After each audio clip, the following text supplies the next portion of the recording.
Dobrodošli na moj kanal. Zovem se Danijel Dubičanac, podučavam jogu i akupresuru protiv mišićno-koštanih bolova. Današnja tema je vožnja bez bolova.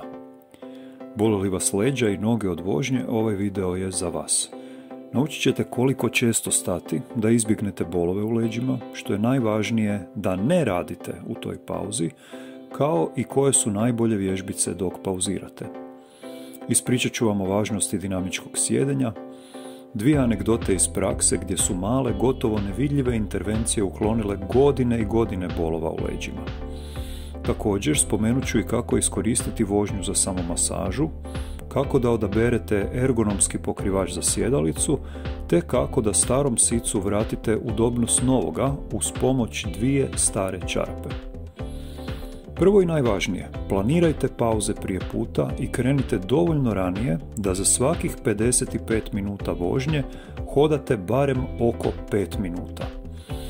Najbolje i realno je da stanete svakih pola sata i prošetate se oko 2 minute.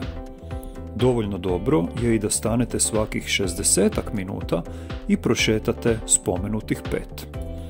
Još uvijek dobro je da stanete koliko često možete, iziđete iz auta i napravite barem jedan krug oko njega prije nego li nastavite putovanje. Pogledajmo kako to izgleda u praksi. Recimo da krećete na put od 3 sata i znate da vas nakon sat vremena počinu boleti leđa, noga ili oboje. Ciljat ćete na 5 pauzi s 2 minute hodanja.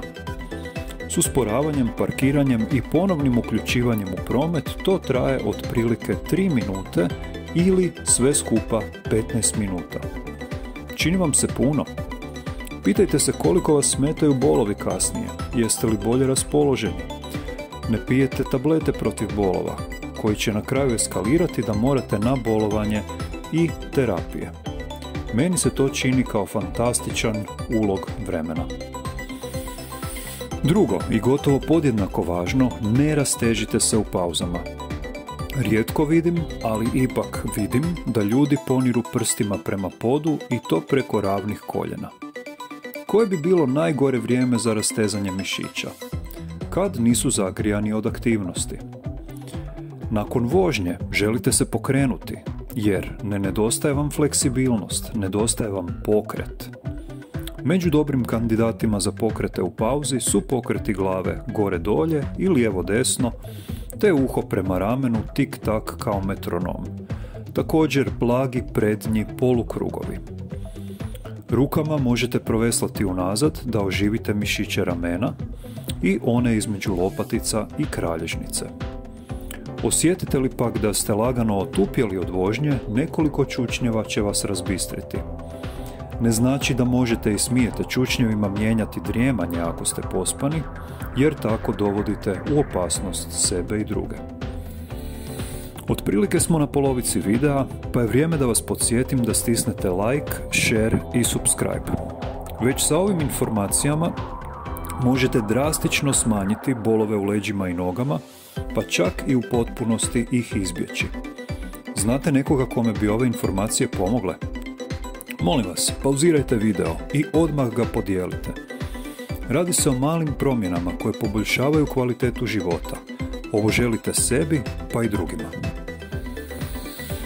Dok sjedite u autu, možete donekle primijeniti koncept dinamičkog sjedenja.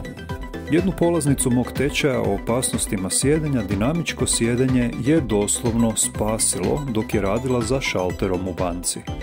Glumila je da su joj s jedne kosti stopala i da je krenula u malu šetnju. Svako toliko promigoljila bi se i odgodila pojavu bolova.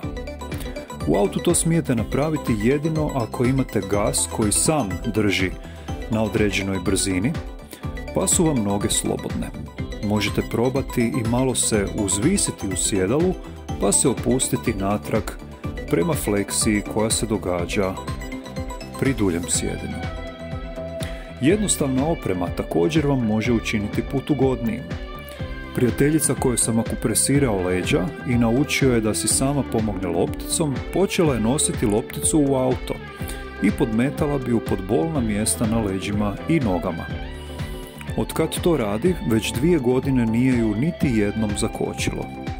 Čak govori prijateljima da prestanu vježbati jer dovoljne su loptice. Šalu na stranu, loptica stvarno pomaže kako u uredu, kod kuće, tako i u autu. Ali, apsolutno je zabranjeno da premještate lopticu dok vozite, eventualno kad ste na semaforu ili stajalištu. Budite odgovorni i čuvajte druge na cesti. Mnogi ljudi s nešto starijim vozilima voze se nagnute zdjelice. Sit se udubi više na jednu stranu jer u auto ulazimo asimetrično, pa tako i izlazimo. Mjesto jačeg kontakta sa sjednom kosti se udubi, pa da ne bismo vozili iza košenog trupa, nesvjesno stisnemo struk s jedne strane. Pogledajte sic i ako treba, u udubinu stavite par starih čarapa da opet možete sjediti paralelno. Podloge za leđa koje čuvaju lumbalni dio od fleksije, što je grbljenje u slovo C kad gledamo sa strane. Podloge su dakle dobre ako odgovaraju našoj prirodnoj krivini. Svakako ih probajte prije kupovine. A ako su preprisutne, guraju vam donja leđa ili ih ne osjećate, svakako tražite dalje. Ne kupujte. Jer već par milimetara od prirodnog zakrivljenja u jednu ili drugu stranu stvarat će vam probleme vozite li nekoliko sati. Nadam se da vam je ovo sve pomoglo. Na mom kanalu otkrijte jogu za sve, pa i starije, 3 najbolje vježbe protiv bolova u donjim leđima, protokole za gibka ramena, siguran stretching poslije hodanja, trčanja i planinarenja, kao i još puno toga. Dakle, like, share, subscribe i vidimo se uskoro. I da ne zaboravim, komentirajte kako su vam pomogli ovi savjeti i što biste još voljeli doznati. Zovem se Danijel Dubičanac. Lijep pozdrav svima.